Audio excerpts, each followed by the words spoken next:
Bismillahirrahmanirrahim. Welcome, dear students, to the platform of Quanta Publisher. This is lecture series Teach Yourself. आज हमारा topic है Helmholtz theorem.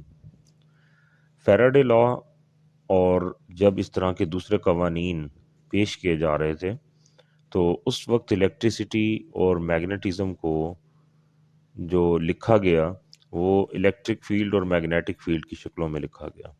आप वो तमाम equations उठाकर देख लें तो उनमें सब में आपको इलेक्ट्रिक फील्ड और मैग्नेटिक फील्ड, बायट एंड सेवरट लॉ देख लें या Faraday law of electromagnetic induction देख लें, तो ये सारी चीज़ें जो है वो एम्पियर्स लॉ को देख लें, ये सब आपको इलेक्ट्रिक फील्ड और मैग्नेटिक फील्ड की इंफॉर्मेशन दे रहे होंगे। अब ये बात आपको मालूम है कि electric field and magnetic field ये दोनों जो है मैग्नेटिक फील्ड और इलेक्ट्रिक फील्ड वेक्टर क्वांटिटीज़ हैं, और अगर हम इनकी डिफरेंशियल इक्वेशंस बनाएं तो मोस्टली जो डिफरेंशियल इक्वेशंस हैं वो डाइवर्जेंस और कर्ल के फॉर्मेट के अंदर आती हैं, और मैक्सवेल ने यही काम किया था। मैक्सवेल ने इलेक्ट्रिक फील्ड और मैग्नेटिक फील्ड को डाइवर्जेंस और कर्ल की शक्ल में लिखकर दिखाया, लेकिन किसका डाइवर्जेंस और कर्ल लिया? इलेक्ट्रिक फील्ड और मैग्नेटिक फील्ड वाले जो वेक्टर्स हैं उनका कर्ल और डाइवर्जेंस लिया।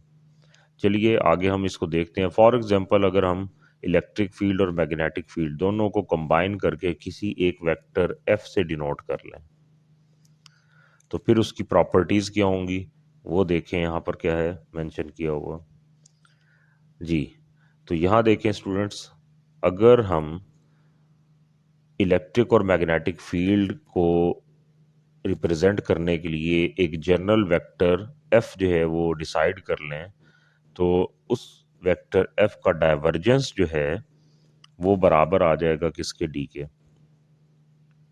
डाइवर्जेंस में आपको मालूम है कि डाइवर्जेंस जब आप वेक्टर का लेते हैं तो सिमिलर जो यूनिट वेक्टर्स हैं उनकी प्रोडक्ट रिटेन होगी, और जो अदर यूनिट वेक्टर्स हैं मसलन आई का डॉट अगर जे के साथ लिया जाए तो जवाब ज़ीरो हो जाता है। तो फाइनली रिजल्ट जो है वो एक स्केलर फंक्शन जनरेट हो जाता है, और उस स्केलर फंक्शन का नाम हमने क्या रख लिया? डी रख लिया। इसी तरह अगर उस वेक्टर एफ का कर्ल परफॉर्म किया जाए तो यहाँ आप देखें नेक्स्ट इक्वेशन के अंदर, अगर हम उस वेक्टर का कर्ल परफॉर्म करें तो एक अदर वेक्टर फंक्शन सी जनरेट हो जाएगा। यहाँ आपको एरोहेड लगाना चाहिए। सी इज़ अ वेक्टर फंक्शन। अब अगर हम इसको एक स्टेप आगे लेकर जाएं तो आप देखेंगे कि अगर हम इस वेक्टर सी का डाइवर्जेंस ले लें तो उसका जवाब ऑटोमेटिकली किसके इक्वल हो जाएगा? ज़ीरो के इक्वल हो जाएगा, बिकॉज ये मैथमेटिकल आइडेंटिटी हमें मालूम है कि आप डाइवर्जेंस लें किसी भी कर्ल का तो उसका जवाब हमेशा किसके बराबर आएगा?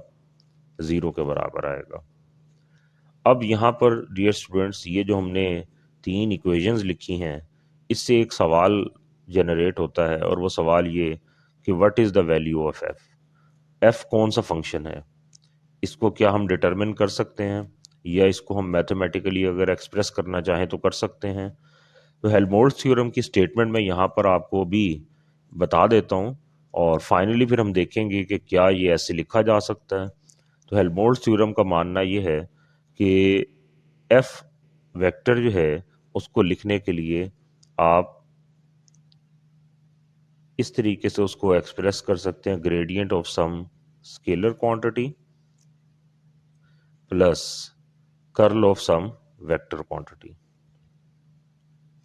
तो इस तरीके से आप उस वेक्टर फंक्शन एफ को एक्सप्रेस कर सकते हैं। फर्स्ट टर्म जो है वो gradient of some scalar quantity होगी, और सेकंड पार्ट जो है वो curl of some vector quantity होगा। इनका कॉम्बिनेशन जो है वो उस एफ को डिटरमिन करेगा।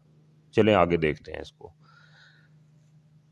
जी, यहाँ पर आप देखें ये पोटेंशियल की फॉर्म में जो है वो चीज़ें लिखकर दिखाई गई हैं। फॉर एग्जांपल अगर हम कर लें किसी भी एक वेक्टर का, और वही वेक्टर फील्ड हमने डिसाइड जो किया था उसका नाम एफ था, इसका हमने कर्ल परफॉर्म करना है।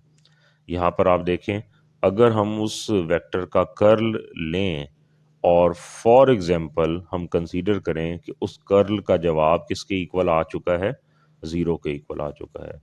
वैसे तो पॉसिबिलिटी है कि जवाब ज़ीरो हो जाए, और ये भी पॉसिबिलिटी है कि जवाब ज़ीरो ना हो, एक अदर फंक्शन जनरेट हो जाए और वो वेक्टर फंक्शन होगा। लेकिन यहाँ हम कंसीडर क्या कर रहे हैं कि अगर हम इसका कर्ल परफॉर्म करें और वो वैनिश हो जाए एट एवरीवेयर, तो फिर हम उस वेक्टर फंक्शन एफ को एक्सप्रेस कर सकते हैं किस शेप के अंदर, as a gradient of some scalar function.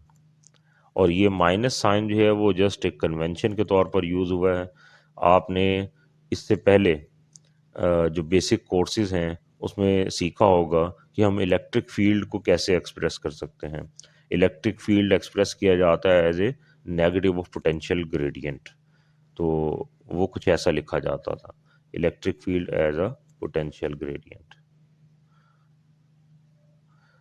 तो यहाँ पर भी हमने जो है वो कुछ इसी तरह से इसको जो है वो एक्सप्रेस किया है, और एफ जो है वो बराबर किसके आ गया है, नेगेटिव ऑफ पोटेंशियल ग्रेडियंट।